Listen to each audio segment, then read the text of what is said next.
Hey, welcome back to the Crown Factory. I've got a slightly different one for you this week. I'm sure most of you guys will be familiar with this car. This is Woody's beloved 1989 Toyota Crown Wagon. This car was built on the channel a few years ago. Woody's gone away on holidays and I've asked Woody if I could borrow his beautiful wagon for date night. What Woody's not aware of is that I'm not going on date night. I actually have had a fair bit of seat time in this car of recent, and I've addressed a few minor issues that could be sorted out to make the car just that much more enjoyable. Woody has done me some solid favours over the past recent times, and it would be a great pleasure of mine to be able to go and sort a couple of things out for him on one of his most prized possessions. We're going to get into a couple of little bits and pieces. They're nothing really major. Examples would be only 3 out of the 4 power windows work, and only from the driver's door. Under mild left-handed cornering, a small vibration gets introduced into the car, so we're going to get under and find out where that's coming from and have a good look around and see if there's anything else that we can not necessarily upgrade but just refine to make the experience in this car just that little bit better if it wasn't already unreal as it is. I'm sure that most of you guys are familiar with this car. It originally came with a 1G GZE supercharged 6-cylinder 2-litre engine and A340 automatic transmission. About as exciting as a glass of heavily diluted diet cordial. And so Woody's corrected that issue with the addition of one of the probably arguably most widely acclaimed 6-cylinders ever made, the mighty Barra. We've got a GM Turbo 400 transmission and a 9-inch with some 4-link. This is a very beautiful car. The combination is perfect. It makes really good power and torque. It's extremely drivable, and Woody has done a lot of favours for me of recent, and I want to pay some of that back to him. So we're going to hook in, see if we can find and fix a couple of these minor little issues and give the car a bit of a detail and surprise him when he gets back from his break. So let's get into it, see what we can do, hey?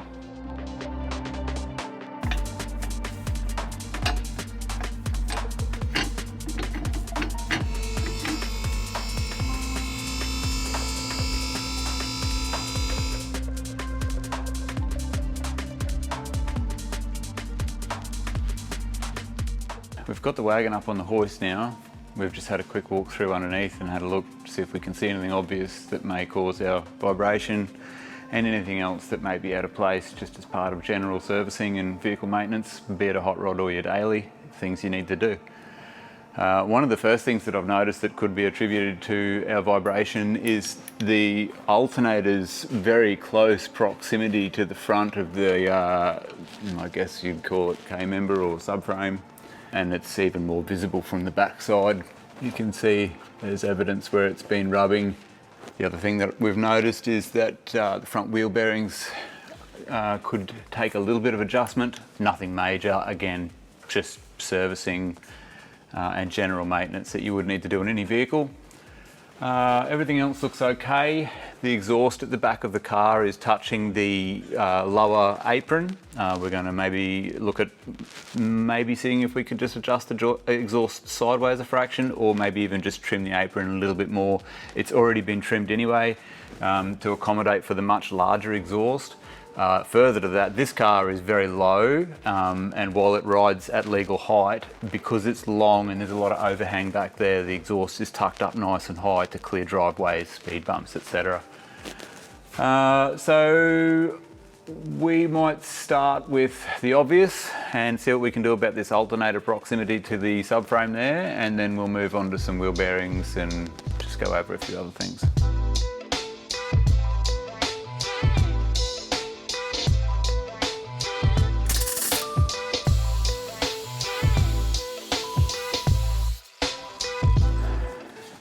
This piece of red steel has been about 3 or 4 different tools in the time that we've been acquainted, and today it's now a belt tensioner releasing device. Come check it out. Specifically custom designed for your Barra Powered Crown. Oh yeah, baby, look at that. Okay. Does it go far enough? Yes, it does. Beautiful. We've now got the belt off the alternator. Let's take the alternator off.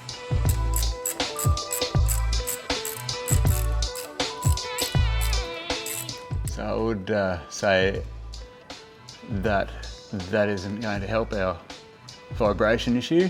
May not necessarily be the sole cause, but certainly it's going to play a part. So we might just prop that up and we'll see if we can just deform that material on the subframe down a little bit more and get it out of the way. It's not interfering by much. It really probably only needs to move a few millimeters, to be honest. It's got a tough mount, engine mount set in there, and they're quite good, very solid. The engine won't move about far, but that's literally resting on it almost, so we'll sort it out.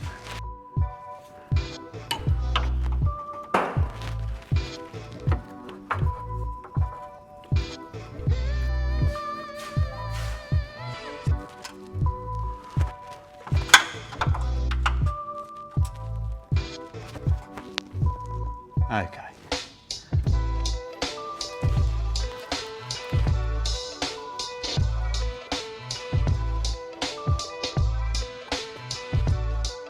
I've removed the driver's side engine mount.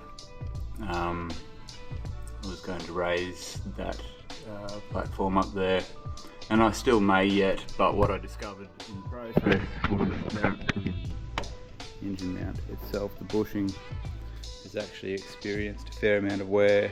You can see daylight between the crush limiter and the actual bushing itself.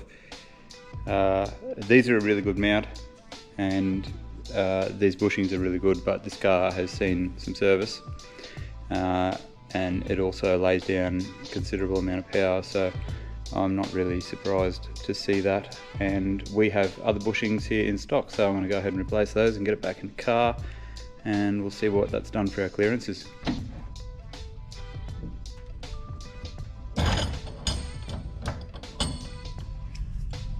New bushings installed. No daylight between the crush limiter and the bush. Good to go. Someone care to remind me what we did before we had ratcheting spanners? Like, there was a time before we had ratcheting spanners, you know. What did we actually do? How did we get by? It's like not having a mobile phone. Do you remember those days? Righto, skidders. We have replaced the bushings on the engine mount on the driver's side and got all that back in the car. Way firmer than what it was before, which is to be expected and really good. We've got probably nearly 10 millimeters of clearance under our alternator now without even trying. It's just, you know, it's sorted that out. A few other things that I've done while I'm in the area and under here is just tidy up the transmission lines. The stainless steel braiding does actually abrade on other things, you know, aluminium, etc., and it also can be worn through itself, so I've just made some attempt at protecting those. We've rotated the V-band clamp off the dump pipe to the exhaust because the stud there was getting quite close to the chassis. There is some small evidence of that being hitting. I don't think it's enough to suggest that that's where our vibration or our clunking noise was coming from, but nonetheless it was easy to do, so I've done it. And again, just a bit further up on the dump pipe, there's a evidence of one of the bolts from the steering box where it fixes to the chassis has been hitting the dump pipe. So I've just put a bit of deformation into that too, just to create a little bit more clearance there. Again, I don't really think it was a big deal, but we're here, so we've done it, you know, with every attempt. I'm going to go and tighten the exhaust manifold bolts now, and I'm going to do the intake manifold bolts as well. Most of them are fairly accessible from under here. Barras are quite renowned for those bolts coming loose or backing off over time, and we're here and we've got spanners to do it. So we'll run through that quickly, and then I'm going to go down the back of the car and check on some pinion angle. There's a vibration at a certain speed, and we've got some adjustability back there, so we're going to go and investigate that and see what we can do with that as well. So let's waste no more time and get on with it. Should we make something to fix that? One of those things you probably want to get through one day that you're just like, oh, I'll get through it one day, and I'm bored. That might be today though. Yeah, that's it. We're at the front. It's even better when you don't have to do it. Well, that's right. I'm sure Woody knows this is here.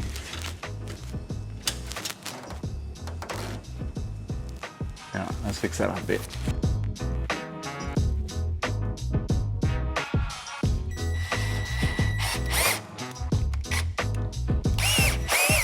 Using a non-fluted tap on a drill is not the solution to a harmonious finish in most cases. However, I was literally just chasing the crap out of that thread there.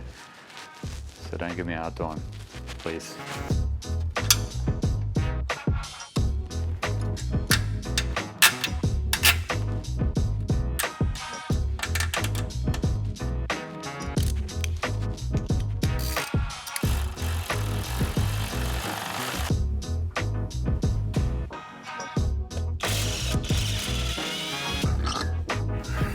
How nice are these wheels, eh? Don't they just suit this car, man? Like, So well. amazing. I love these wheels.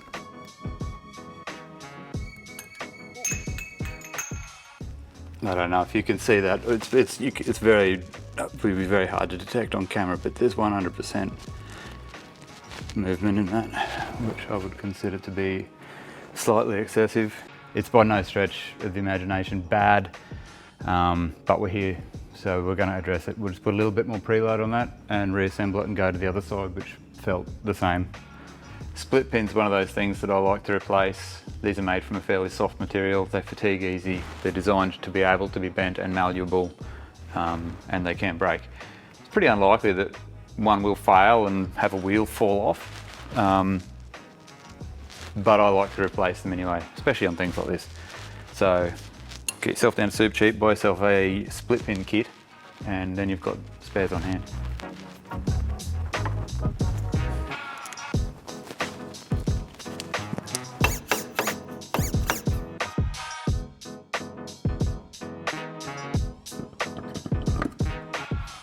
Going through doing an AN fitting check on the car, and this is why.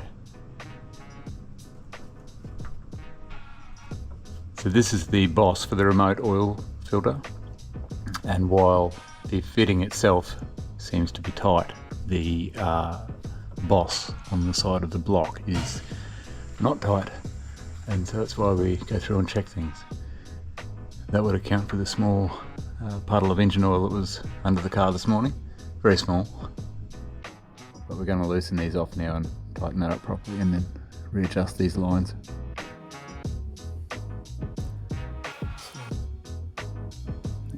I've done that too. Alright, moving right along. Almost ready to get the wagon off the hoist now. I think I've addressed everything that needs to be addressed underneath the car. I'll show you what we've done. Starting from the front, just made some aluminium pieces here to support the plastic in a guard liner, just to prevent that. This one had already split a little bit, just to prevent that from rattling around and carrying on. Also, these fasteners here were absent, and that is now supporting the lower portion of the valance on both sides of the car better. Same over here, just used some nylon panel clips to retain those. We've addressed the shifter cable. This one was just cable tied in, and this one had a tech screw in it which had almost come out. So we've just put some M6 hardware in those and some rubber supported saddles to look after the cable, out of the way of the drive shaft. That's very good. I've shuffled the exhaust system over just fractionally on these two bolts here. And also I've slightly deflected this particular carrier here, which has just moved the system over ever so slightly and just got it to stop touching the rear apron here. I don't think that was an issue. There's no evidence that it's been burning it or anything like that, but I mean, if we can have it not touched, that's good. And now it doesn't, so that is good. We've AN checked everything that we can get to underneath the car. So I think what we'll do now is probably get some CRC brake clean under here and just mop up some residual oil that's on certain components under the car. Bring it down off the hoist. We've got to torque our front wheels up, and I'll just check the back ones as well. Even though we haven't gone near those, it's good practice. And then we might move on to some wiring stuff inside. And 17 millimeters. And on this side here,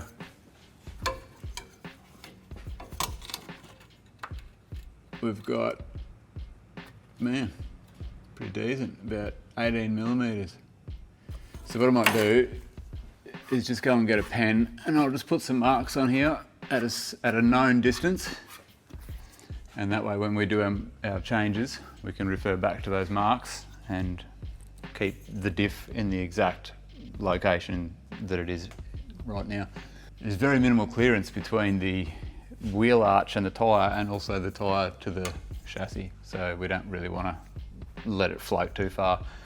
And being a triangulated forelink, if we do one side up more than the other, it will pull or try and pull the diff. So we'll do that and then we'll make some adjustments. Okay, let's use a black pen on the black paint.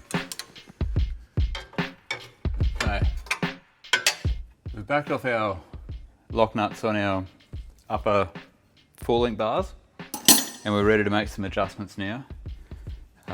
We've taken some datum measurements off the inside of the wheel face to the chassis and on both sides, and we've also studied our pinion angle from the gearbox through the drive shaft and through to the differential, and the angle of universal run out here is well outside what is considered acceptable, so we're going to try and correct that. There's not much space under here. There's a lot of hardware in a small area, so we want to set it up in such a fashion that doesn't interfere with anything else and create other issues, so we need to be mindful of that. So we're going to just creep up on it a little bit and see how we go. Come along.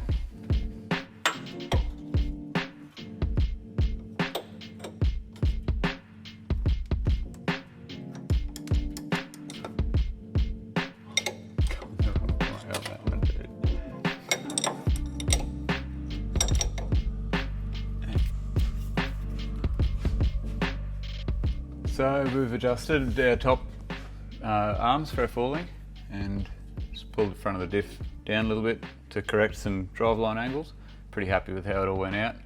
I think somewhere in the order of 3.4 degrees actually on both the front and rear universal joints as far as angular relationship goes. There's a lot in pinion angle. We might cover it in more detail at some other time, but pretty happy with where that is now. Certainly it's going to be better than the 5+ degrees that we had before. Test drive will certainly prove the results, and for the record did actually verify those angles with the car on the weight of the diff. It wasn't just done hanging in free space like this. So we might drain the transmission now, put some fresh fluid in there, and see what else we can get up to. Woohoo! First go. First go. Lies. Media magic. It was not first go. Okay. No, I didn't do that actually, that's good.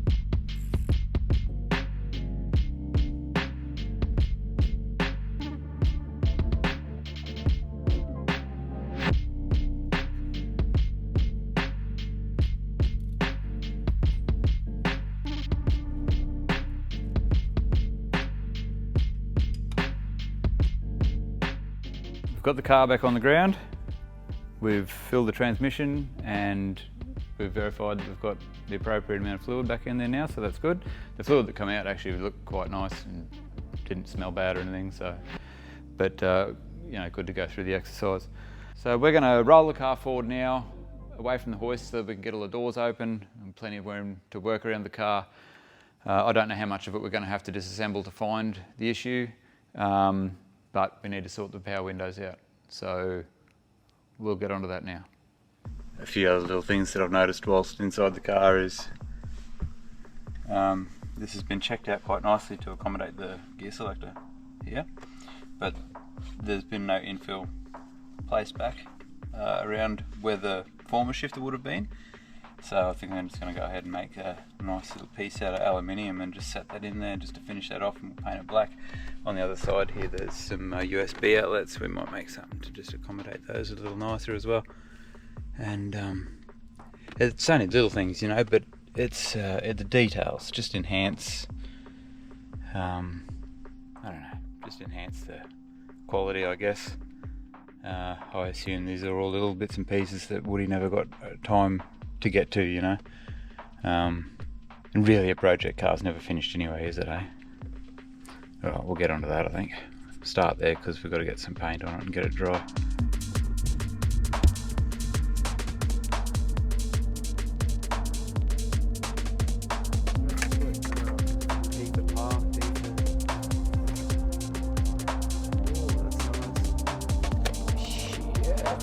God.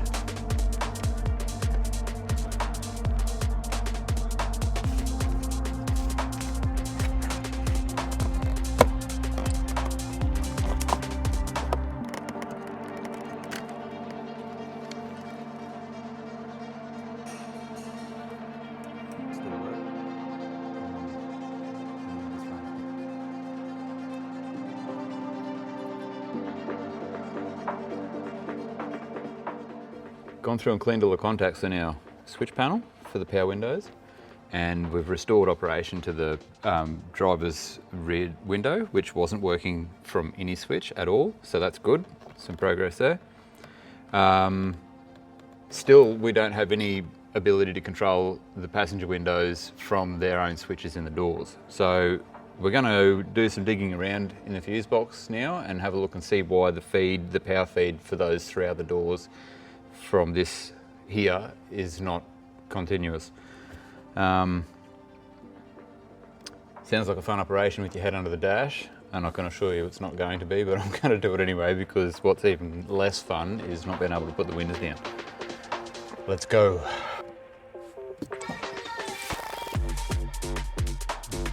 Good?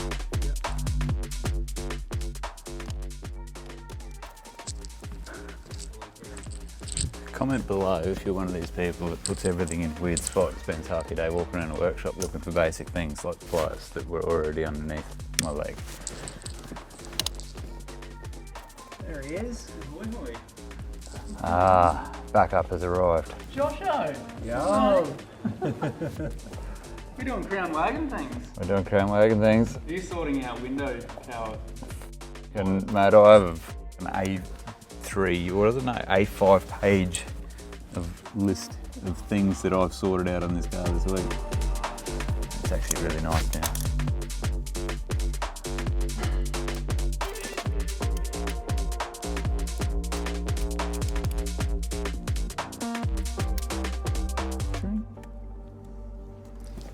One's prep. It's an accumulation, a lifelong accumulation of footwell neck pain. That's why we wear I Hate Cars hats that you can buy on the website. See if that window works over there, bro.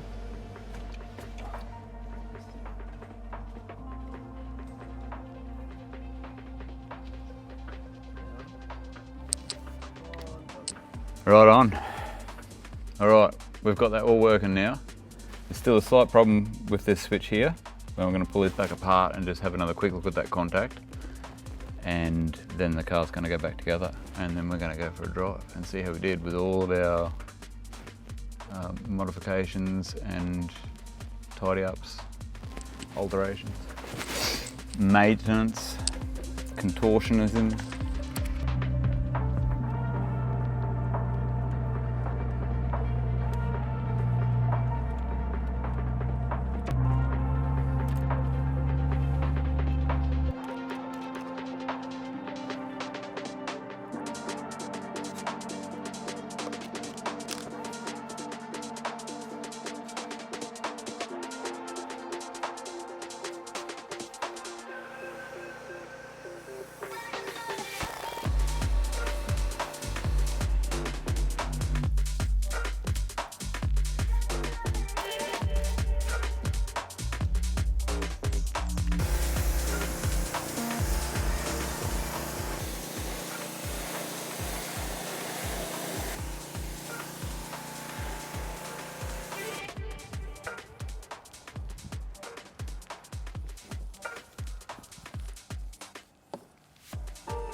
All right, we've got the wagon out of the shed. We're out on a nice afternoon cruise. Let's see how our adjustments and modifications went. First thoughts are, the car feels amazing. Beautiful and smooth. So much smoother than before, which means, you know, we got it right, which is always good. We've covered so many little different things on this car this week. I've almost forgotten all of them. They all come together as a whole to, you know, just give you a more enjoyable driving experience, really, and that's the whole reason we do this sort of stuff in the first place, you know. So it's been a great pleasure to do this for Woody. He's done a lot for me lately, and it's a big deal to let somebody just be the custodian of your pride and joy for a week while you go away on holiday. And as a thank you to him is the reason I've, you know, gone and put the hours into it that I have. Also, certainly worth noting the sponsors whose products and tools we've lent on this week to get this job done. The quality is outstanding, and it makes it very difficult to go back to do anything else once you've used good quality products, I can assure you. We've got windows that work all around the car. Not that we'll use those. Really enjoying this Sora early Toyota Haltech vibes going on the dash here. It's awesome. If you want to support the show, pick yourself up some merch. It's the very best way to help support us. Keep watching. No, you can't have a wagon singlet unless your mum cuts the sleeves off your shirt too. Maybe we'll look into offering a shirt conversion service shortly, but for now, not available. Have a good week, guys. Thanks very much for watching. And remember, it's not how fast you go, it's how you go fast.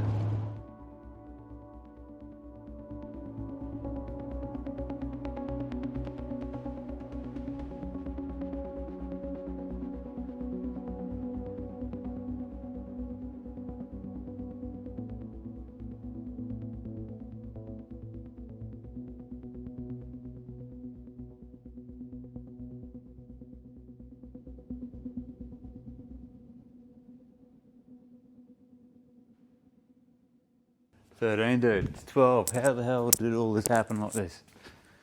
Same size stud. Keep you on your toes. Man, I need more exercise, clearly.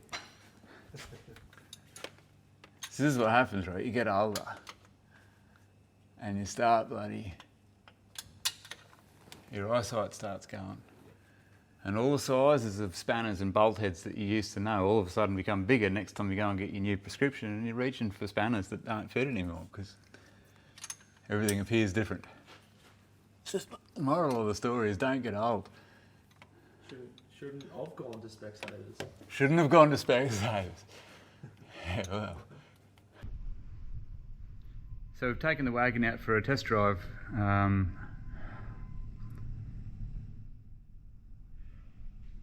So we've taken the wagon out for a test drive. Oops, one sideways. Woody, this is just got the start of the window saga. I didn't film me taking this trim panel out. So this is the stunt cock, I think you call it, is it?